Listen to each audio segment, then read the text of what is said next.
Second miss बोलती है, क्या तुम मेरे लिए कमरा साफ नहीं करोगे, आगे बढ़ो। जूफेंग सेकंड मिस को दीवार से चिपका देता है और बोलता है, मुझे अचानक एहसास हुआ कि कमरा इतना साफ है कि मुझे अब इसे साफ करने की जरूरत नहीं है। सेकंड मिस शर्माते हुए कहती है, झूठे झूठे। जूफेंग कहता है, बेहतर होगा कि मैं बात करने के लिए आपके साथ रहूं। सेकंड मिस ब्लश करते हुए कहती है, तुम क्या कर रहे हो। जूफेंग कहता है, हिलना मत, अपनी आंखों को बंद करो, तुम्हारे चेहरे पे कुछ लगा है, मैं इसे तुम्हारे लिए साफ कर दूंगा। सेकंड शर्माते हुए आंख बंद करते हुए कहती है, सचमुच में वह कहाँ है। जूफेंग कहता है, ठीक है, और किस करने लगता है। सेकंड मिस बोलती है, जूफेंग आप ऐसा नहीं कर सकते हैं। जूफेंग के अंडों पर लात मार देती है। जूफेंग चिल्लाने लगता है, आउच। फिर नीचे गिरते हुए कहता है, यह पेनफुल है, तुमने मुझे सिर्फ काटा ही नहीं, लात भी मारी। सेकंड मिस कहती है, क्या इससे सचमुच में दर्द होता है। जूफेंग बोलता है, निसंदेह यह अंदर ही अंदर दर्द होता है और यह हर जगह होता है।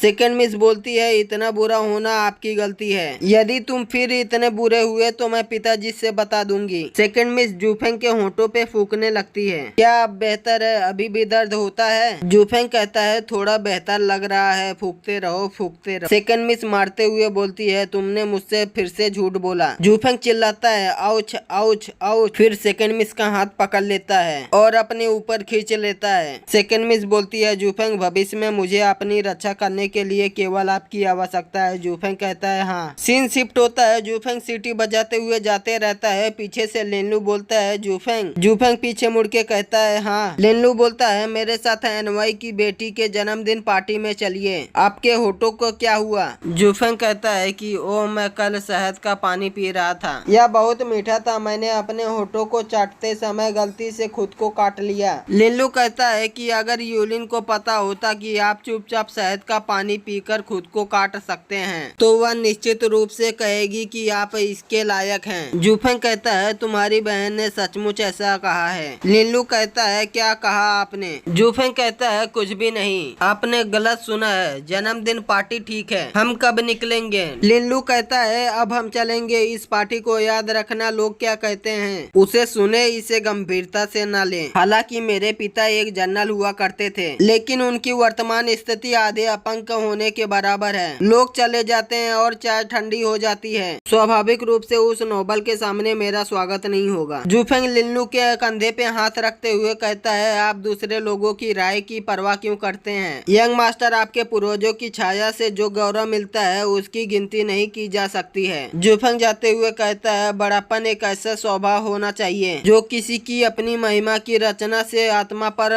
प्रभावित हो। लिनलू कहता है, मैं समझता हूँ। सन बोलता है, यंग मास्टर जियो बहुत दिनों से नहीं मिले। लिनलू कहता है, ब्रदर सन, ब्रदर लियू, ब्रदर वांग, सब लोग बहुत दिनों से नहीं मिले। लियू कहता है, हाँ ब्रदर जियो को हमारे साथ भोजन में शामिल हुए काफी समय हो गया है। वैसे तुम्हारे पिता की चोट कैसी है, क्या वह अभी तक ठीक हो गए हैं। लिनलू कहता है, सभी की चिंता के लिए बहुत धन्यवाद, मेरे पिता के साथ सब ठीक है। सन कहता है, आइए इन सैड चीजों के बारे में बात ना करें। सन लिनलू के कंधे पे हाथ रखते हुए बोलता है कि ब्रदर जियो वास्तव में कुछ हैं। हमने आपको इतने लंबे समय से नहीं देखा है, आप हमारे साथ कुछ ड्रिंक क्यों नहीं लेते हैं। ओ, यह सही है, आपको किसी से मिलवाता हूँ, वह कैपिटल सिटी में एक मेडिकल मास्टर को आमंत्रित करने में सक्षम हो सकता है ताकि आपके पिता की बीमारी ठीक हो जाए। कोई चलते हुए आता है। लिनलू कहता है, कोई जरूरत नहीं है, अगर कुछ नहीं है तो चले जाओ। सन कहता है, वो क्या गलत है ब्रदर जियो, हालांकि आपके पिता को शायद ही ठीक किया जा सके, लेकिन इस बड़े कैरेक्टर की पहचान असाधारण है और मेरी भी कुछ उससे दोस्ती है। सन कहता है, नौकर आप हमारी बातचीत में हस्तक्षेप क्यों कर रहे हो। के अलावा हम एक दूसरे को भी नहीं जानते हैं, क्या आप भी उसे जानते हैं, क्या मजाक है। जूफेंग कहता है, वो क्योंकि तुम एक दूसरे को जानते हो तो उसे यहाँ ले आओ और दिखाओ। सन कहता है, मैं अपने रास्ते पर हूँ, तुम बस यहीं मेरा इंतजार करो। जूफेंग कहता है, यंग मास्टर यह ठीक है, चिंता मत करो, मैं विश्वास नहीं कर सकता कि उसने सचमुच में उसे बुलाया था। ली कहता है, कैसा कैरेक्टर, मुझे विश्वास नहीं हो रहा है कि मुझे स्वयं वहाँ जाना होगा। सन कहता है, स्वाभाविक रूप से यह आपके जितना महान नहीं है, यह कैपिटल का यंग मास्टर ली है, एक मार्किस का बेटा। ली कहता है, यह आदमी कौन है, वह साधारण दिखता है, आपने मुझे उनसे मिलाने के लिए यहाँ बुलाया था। सन कहता है, यह यंग मास्टर ली है। यंग बोलता है, जूफेंग तुम भी यहाँ हो, अगर मुझे पता होता तो मैं तुम्हारे साथ आता। जूफेंग कहता है, मुझे भी नहीं पता था कि तुम आओगे। यंग बोलता है, क्या कोई परेशानी है? ली घबराते हुए सोचता है झाओ यांग क्रेन सिटी के लॉर्ड का बेटा।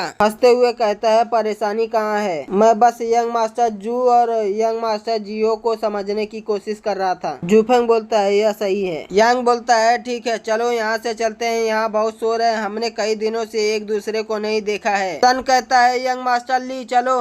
ली कहता है दूर हो जाओ। सीन शिफ्ट होता है। जूफेंग कहता है ऐसी बात नहीं है। यांग बोलता है खैर यह वही यान यांग है जिसने पहली बार झाओ बाई को मारने के लिए रोका था। उनके बगल में झाओ टोंग है जिसे अक्सर झाओ बाई के परिवार के साथ कंफ्यूज किया जाता है क्योंकि उन दोनों के सरनेम एक जैसे हैं। क्योंकि उन दोनों के नियंत्रण के लिए मेरे पिता के साथ लड़ रहे हैं और दूसरी ओर वे क्रेन सिटी के पश्चिमी शहर में झाओ बाई और उसके परिवार को दबाने के लिए एक परिवार का समर्थन कर रहे हैं। अब जबकि तुम मेरे बहुत करीब हो, तुम्हें भविष्य में अधिक सावधान रहना चाहिए। वह यान यांग का बड़ा भाई, उसकी हैसियत और ताकत मेरे पिता के जनरेशन के बराबर तक पहुंच गई है। जूफेंग बोलता है यांग का बड़ा भाई और उसकी पहचान क्या है? भाई कहता है वे पश्चिमी शहर के एक अधिपति के बेटे हैं। वे हमेशा मेरे पिता से वेस्ट सिटी का नियंत्रण लेना चाहते हैं, इसलिए हमारे दोनों परिवार जमकर लड़ते हैं। यांग बोलता है आपको अचानक यान यांग और यान तियाननान में इतनी दिलचस्पी क्यों हो गई है? आप सचमुच में उस आदमी के साथ खिलवाड़ नहीं कर रहे हैं? क्या आप कर रहे हैं? यह आदमी बहुत खतरनाक है, इससे सीधा मुकाबला करना ही बेकार है। जूफेंग कहता है चिंता मत करो, मुझे पता है मैं क्या कर रहा हूँ। पीछे से कोई आवाज आती है झाओ यांग आप भी यहाँ हैं? पीछे हमें चूमेर को दिखाया जाता है। यांग तिलस्मान सील देता है। चूमेर कहती है तिलस्मान सील मैंने सुना है कि आपने एक नीलामी घर शुरू किया है, तो यह सच है? यांग बोलता है खैर यह सही है, मैंने हमेशा सोचा था कि यह अच्छा होगा कि कोई उपहार आपको व्यक्तिगत रूप से दिया जाए। चूमेर कहती है मुझे यह बहुत पसंद आया, धन्यवाद। यांग बोलता है यह अच्छी बात है कि आपको यह पसंद आया, मैं आपको अपने इन दो दोस्त से मिलवाता हूँ। चूमेर बोलती है ठीक है। यांग बोलता है यह जियो लिनलू है और यह जूफेंग है। जूफेंग बोलता है हेलो। यांग ब्लश करते हुए कहता है यह मेरी। चूमेर बोलती है मैं झाओ यांग की बिग सिस्टर चूमेर हूँ। हाय दोस्तों। यांग बोलता है क्या आप सचमुच में मुझे जरा भी मौका नहीं देंगी? चूमेर कहती है हूँ। यांग के सर पे हाथ सहलाते हुए कहती है जाओ यांग तुम गलत हो, जो मौका मैंने तुम्हें दिया है वह किसी और से कहीं गुना बेहतर है और मैं तुम पर भी ध्यान दे रही हूँ, उस लिटिल ब्रदर पर जो उस समय मेरे से पीछे आया था। लेकिन आप अभी भी बहुत छोटे हैं, आप बहुत सी बातें नहीं समझते हैं। जब आप जानते हैं कि आप क्या कर रहे हैं तो आप इसे स्वाभाविक रूप से समझ जाएंगे। जूफेंग वांगलू के कंधे पे हाथ रखते हुए बोलता है जल्दी बताओ यह सब क्या है? वांगलू बोलता है उसे अपने आप से बताने दो। सभी लोग एक टेबल पे बैठ जाते हैं ध्यान से सुनने के लिए। यांग हैरान हो जाता है। यांग कप लेते हुए बोलता है इस पूरे समय जैसा कि मैं था मुझे लगभग वह सब कुछ मिल सकता था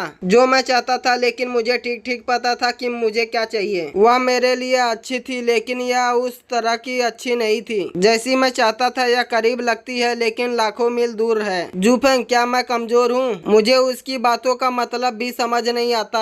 मुझे मौत की सजा दे रही है या मुझे एक मौका दे रही है? जूफेंग बोलता है तुम सचमुच में नहीं समझते कि उसका क्या मतलब है? यांग बोलता है नहीं मैं नहीं समझता। जूफेंग बताता है कोई आश्चर्य नहीं है, कोई आश्चर्य नहीं है। तो यह स्ट्रेट मैन ऑफ स्टील है कि उसे एक ऐसे पुरुष की जरूरत है जो परिपक्व और ईमानदार हो, वह लड़का नहीं जो अपनी दुम के पीछे भागता रहे। आप अभी भी कच्चे सेब की तरह हैं, तो उसका यही मतलब था। सीन शिफ्ट होता है। यांग बोलता है चलो चले। झाओ टोंग बोलता है यह हमारा यंग मास्टर झाओ नहीं है, आप पहले ही क्यों जा रहे हैं? क्या मिस चू की पार्टी नहीं है जिसमें आपकी सबसे अधिक रुचि है? यांग बोलता है चले जाओ। झाओ टोंग बोलता है यदि मैं नहीं जाऊँ तो?